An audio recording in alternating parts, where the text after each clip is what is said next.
Today's roundup of fragrances are basically perfumes that will make men go feral. In my experience, these are the fragrances that trigger something primal in men and that they just gravitate to. If you have a first date coming up, a second date, if you're going on a date with your husband who you've been with for 20 years, these will still do the trick. I'm married. I know a lot of people on here think that I'm 16, but I'm 27, and my husband is obsessed with any one of these. Specifically, I like to wear them on date nights or times when we're doing something a little bit more special. I love reserving specific perfumes for a specific occasion. I have certain perfumes that I wear when we're doing something more casual. I have certain perfumes I wear when we're on a date and I want to smell more sexy. I love putting memories on perfumes, and it's really nice because sometimes I'll wear the same perfume twice for a date night, and my husband will then kind of start associating that perfume with, you know, a sexy kind of vibe. And even if you don't care about attracting men or anything like that, these are some really sexy ass perfumes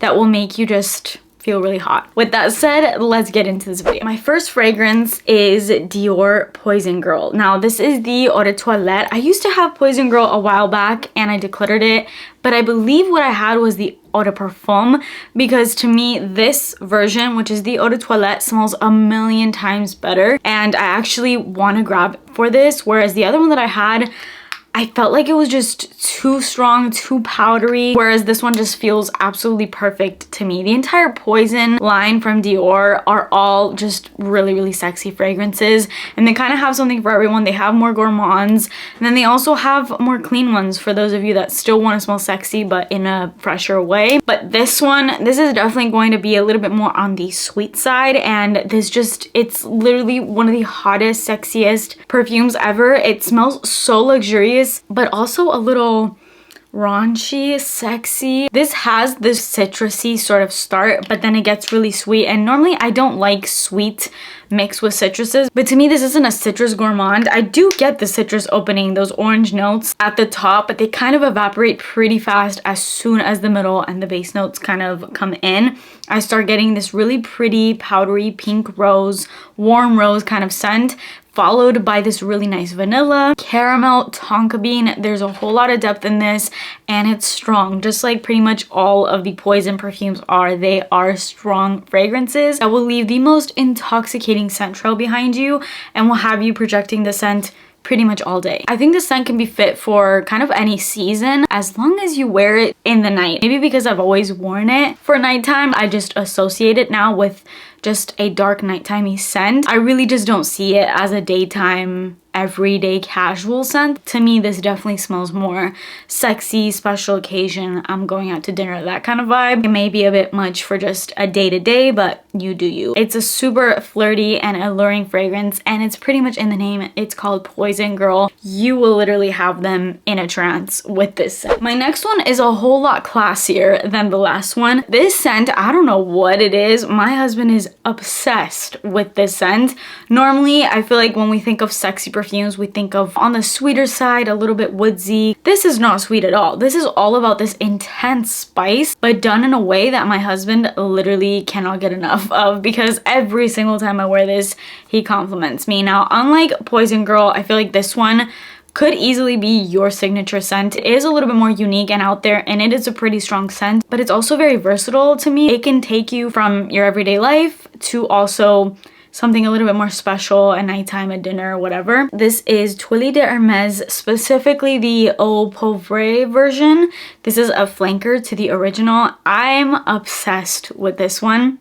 I also love the perfume bottle because it looks like it's wearing a little top hat and it has a scarf. Really, really cute. This is one of the most classy fragrances you're going to get your hands on. But at the same time, it doesn't lean too mature because I personally don't like that. I don't want to age myself or anything like that. But it will have you smelling mature in the best way possible. When I smell this, I think of a really classy French girl, and she has a little scarf around her neck, just super polished, just absolutely beautiful. This has pink pepper, which I love, followed by rose, and then it has patchouli. So really simple on the notes, but smells so good. Trust me, even if you don't think you'd like a patchouli rose kind of combo, because I feel like that does sound like an intimidating combo if you're not somebody that is into rose or patchouli, which are both scents that I feel like are more polarizing.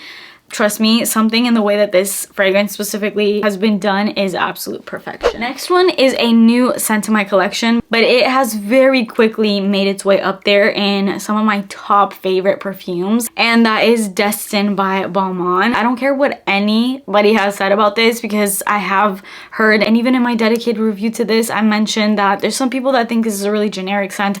I don't think this is generic at all, and that's been my issue lately and why I just don't buy a whole lot of new fragrance releases nowadays, because I feel like everything is really boring and generic. I do not think that about this. I've tried hundreds and thousands of perfumes and I absolutely love it. Now, does this remind me a little bit of walking into just a luxury store? It reminds me maybe of walking into a Saks Fifth Avenue store. So luxe. Think of, you're just walking into the store that has every designer brand that you can think of. It smells like money. It is so good. Shockingly, this opens up with this really nice strawberry note, but it's more of like a strawberry daiquiri, sexy, boozy kind of strawberry rather than the typical fruity berry kind of strawberry. It's definitely done in more of a dark and sexy kind of way. So think strawberry daiquiri followed by some peony, giving that warm floral, really pretty feminine feel. Then you have pink pepper. Again, I love pink pepper, so I love it when I see this note. You have lily in the middle notes, and then you end off with musk, patchouli, and sandalwood, and it is absolutely truly just one of the sexiest perfumes. This was one of those scents where I tried in the store, didn't get it, went about my day, literally lasted me. It's one of the most long-lasting scents that I think I've ever come across in my life. I have never come across a perfume where I wear it throughout the day, I can shower at night, I still smell the next day. It doesn't matter how hard I scrubbed in the shower, it's still gonna be on you, and somehow it gets better through time, and also water intensifies it, which I feel like all these things may be a bad thing if you don't like the scent, because it's just never gonna leave your side. But if you want your scent to stick to you like glue, this is the scent. Trust me, I have never come across a scent that literally sticks to you like a magnet. It's crazy. Next up, I have like my go-to sexy perfumes, which you guys hear me talk about all the time, like Haute Couture, Narciso Rodriguez, Musk Noir Rose, but I didn't want to include those because I feel like I talk about them in every single one of these videos where I talk about sexier perfumes, so I thought I'd switch it up. And even though I have talked about this as well, I decided to go for this fragrance in this video because this will have you smelling like $1,000,000, smelling like old money, a woman that just has it all together, a woman that's like, I don't need you, but I want you. This is YSL Libre, specifically Intense. I love the original YSL Libre, but it can be a little harsh on the lavender. And why I love this one so much is because it has the same DNA as the original, still has that intense lavender. It's kind of softened. I feel like softened is the wrong word because this is a really strong scent. So I don't want to make it seem like this is watered down or anything. This is intense, but let's just say it kind of just smoothens it. Let's say the lavender, it smoothens it out because it gives that rich vanilla feel. You can even tell by the juice, the color of it, especially now having had this for I think a couple years, it has aged to perfection.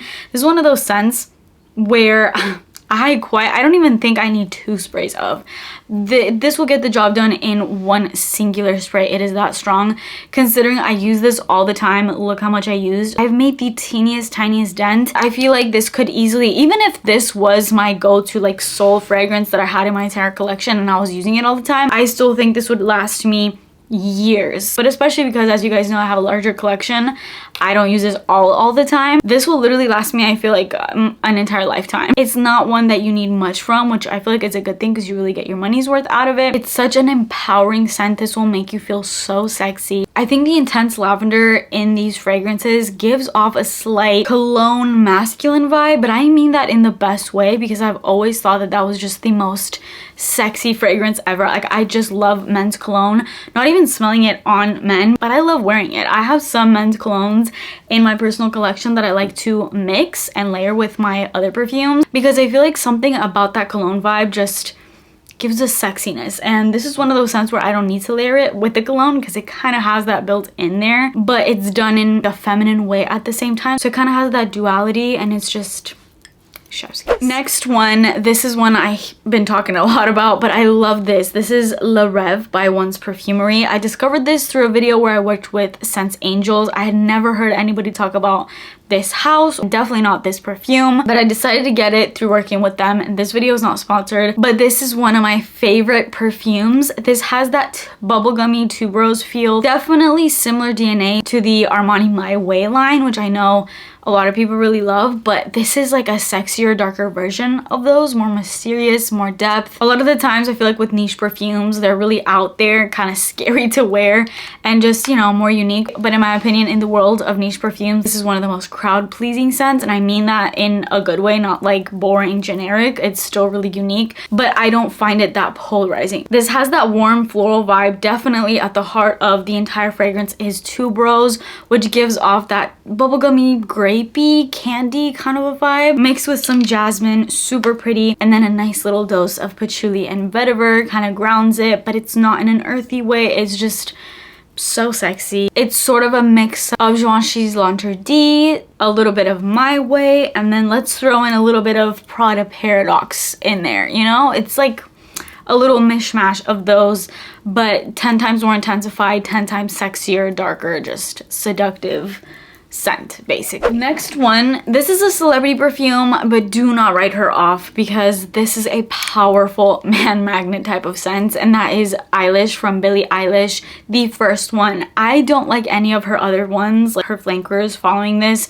This is definitely my favorite. This is all about vanilla. This is definitely a vanilla scent more than anything, but it's not your basic vanilla. There's a lot of vanilla perfumes, obviously, but this one, it smells like vanilla bean. It's so rich. There's a little bit of spice, but the spicy notes don't take away from the vanilla. Like, I'm not smelling spice and vanilla. I'm smelling vanilla with a little sprinkle of spice. Kind of just even more intensifies the vanilla in here. It's so rich but smooth. There's cacao, just even more richening that vanilla. There's a lot of notes in this scent, but at the heart of everything is vanilla. I've said vanilla like 300 times. I would go as far as to say this is probably like my #1 vanilla, like true vanilla in my entire collection and that I've ever smelled. I've come across people that don't even like sweet scents or even vanillas that love this. So and last but not least, I have Jean Paul Gaultier Divine. This scent is pretty much the scent that kind of overshadowed my Alien Goddess from Mugler, which I recently decluttered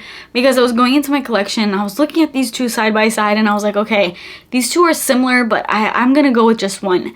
And it was definitely gonna be Divine because I think this gives a little bit of that beachy white floralness, sweet coconutty vibe that Mugler Alien Goddess had, but there's something more in this. There's a sexiness that I can't pinpoint. Obviously both these scents are more summery, but to me this one, I can wear this even out the summer. So I feel like for me, this was just a better scent to go for. Now this scent, unlike Mugler Goddess, which did have coconut, this does not have coconut. The summery sunscreeny kind of aspect of this is coming from the ylang ylang, but this one feels fluffier. There's a creaminess, there's meringue in here. It's fresh, it's light, it's floral, but still a nice sweetness and a creaminess. So feminine, kind of something in the realm of the femininity that you get from a scent like J'adore from Dior. I feel like it's somewhere in that same vibe, but it's a different DNA. It's just same kind of vibe that it gives off, if that makes any sense. Those are my man magnet fragrances, my updated one. I've done this video a couple times on my channel and I know it's a pretty loved video, so I hope you guys enjoy it this time around. Let me know any man magnet perfumes that you have in the comments down below. But that is it for me today. Please subscribe to my channel if you haven't already and turn post notifications on, and I will see you in my next video.